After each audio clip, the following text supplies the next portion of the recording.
नमस्कार दोस्तों, मैं हूं सुरभि। स्वागत है आपका आपके favourite speaker Surabhi YouTube channel पे। तो आज हम बहुत ही ज्यादा इंटरेस्टिंग विषय पे बात करने वाले हैं। तो आज हम देखने वाले बैटल ऑफ प्लासी, यानी कि प्लासी का युद्ध। वन ऑफ दैट वॉर था कि जिसकी वजह से भारत पे अंग्रेजों का शासन लागू हो गया। बैटल ऑफ प्लासी के बाद जो बंगाल का पॉलिटिकल पावर था वो एक प्राइवेट कंपनी के हाथ में आ गया। जो ब्रिटिश ईस्ट इंडिया कंपनी थी उसकी फैक्ट्रीज मुंबई, मद्रास, कोलकाता और सूरत में इसलिए लग पाई क्योंकि 1717 में एक मुगल एम्परर था जिसका नाम था फारूक सियार। उन्हें बहुत खतरनाक बीमारी थी। उस बीमारी से उन्हें एक ब्रिटिश डॉक्टर विलियम्स हैमिल्टन इन्होंने ठीक किया था। तो इसलिए फारूक सियार ने खुश होकर ब्रिटिशर्स को एक फरमान जारी किया जैसे कि वो लोग दस्तक बोलते थे। तो दस्तक का मतलब क्या है कि आप ड्यूटी फ्री ट्रेड कर सकते हो, मतलब जो आपके फैक्ट्रीज वगैरह है उस पर आपको टैक्स नहीं देना पड़ेगा। अभी बंगाल में जो 1740 से लेकर 1756 तक एक नवाब था अलीवर्दी खान। 1756 में उनकी डेथ हो गई तो उनका ग्रैंडसन सिराजुद्दौला, इसे 1756 में नवाब बना दिया गया बंगाल का, जब उनकी उम्र सिर्फ 23 साल की थी। सो वो बंगाल का जो नवाब बनने के बाद वो खुद के डिसीजंस खुद लेने लग गए और ब्रिटिशर्स को उन्होंने बोला कि जो आप ड्यूटी फ्री ट्रेड वगैरह कर रहे हो सब बंद और आपको टैक्स भरना पड़ेगा, और जो फोर्टिफिकेशन वगैरह आप कर रहे हो यानी कि जो किले वगैरह बना रहे हो वो सब बंद करना पड़ेगा।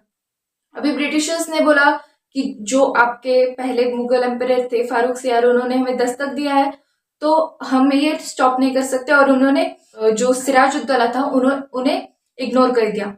अभी सिराजुद्दौला ने ब्रिटिश कैलकाटा स्टेशन जो था वहां पर अटैक कर दिया और उसे कैप्चर कर लिया, और जो फोर्ट विलियम्स था उसे भी कैप्चर कर लिया। ब्रिटिशर्स के 100 सिपाहीज का मतलब सिपाही जो थे उन्हें पकड़ लिया, और जो फोर्ट विलियम्स का एक बहुत ही छोटा कमरा जिसे कि the black hole of Calcutta कहते हैं, वहां पर 100 सिपाहियों को कैद कर लिया। सो एक ऐसा इतना छोटा कमरा कि जिसमें 5 से 6 लोग मुश्किल से आ सकते हैं, ऐसे कमरे में उन्होंने 100 सिपाहियों को कैद कर लिया। तो जब सुबह हुई तो उनमें से कुछ मर गए, कुछ इंजर्ड हो गए, कुछ बच गए। तो जो सिराजुद्दौला के अगेंस्ट वॉर करने के लिए ब्रिटिशर्स ने अपने जो गवर्नर जनरल थे रॉबर्ट क्लाइव उन्हें बुलाया, और रॉबर्ट क्लाइव की आर्मी सिर्फ 3000 की थी, और जो सिराजुद्दौला की आर्मी थी आप बिलीव नहीं करोगे 78,000 की आर्मी थी। और उन 78,000 में भी 50,000 इन्फेंट्री थे और 28,000 कैवलरी थे। सो इन्फेंट्री और कैवलरी का मतलब क्या है कि इन्फेंट्री मतलब ऐसे सिपाही जो बाई वॉक लड़ रहे होते हैं, और कैवलरी का मतलब ऐसे सिपाही कि जो घोड़े पे सवार होकर लड़ रहे होते हैं। सो सिराजुद्दौला के पास 78,000 की आर्मी थी और ब्रिटिशर्स के पास यानी कि रॉबर्ट क्लाइव के पास 3,000 लोगों की आर्मी थी। तो बैटल ऑफ प्लासी शुरू हो गया सिराजुद्दौला और रॉबर्ट क्लाइव में। 23 जून 1757 को भगीरथ रिवर की बैंक पे बैटल हुआ था। इस बैटल के लिए जो सिराजुद्दौला था उनके 4 जनरल थे। तो सिराजुद्दौला के जो 4 जनरल्स थे, जनरल मीर मदन, जनरल मोहनलाल, मीर जाफर और राय दुर्लभ। तो इनमें से जो मीर मदन और मीर जाफर और राय दुर्लभ थे, इन्हें लग रहा था कि ब्रिटिशर्स जीते। वो इस बैटल में कुछ इंटरेस्टेड नहीं थे। तो इस बैटल की जो जिम्मेदारी थी वो सिराजुद्दौला ने जनरल मीर मदन पे सौंप दी। तो बैटल के बीच में जनरल मीर मदन की डेथ हो जाती है। सो इस बैटल को कंटिन्यू करने के लिए जनरल मोहनलाल को बुलाया जाता है और उन्होंने ये बैटल आगे कंटिन्यू भी किया। पर जो आर्मी होती है उनपे कोई लीडर ही ना हो, मतलब लीडर की अगर डेथ हो जाए तो आर्मी भी वीक हो जाएगी।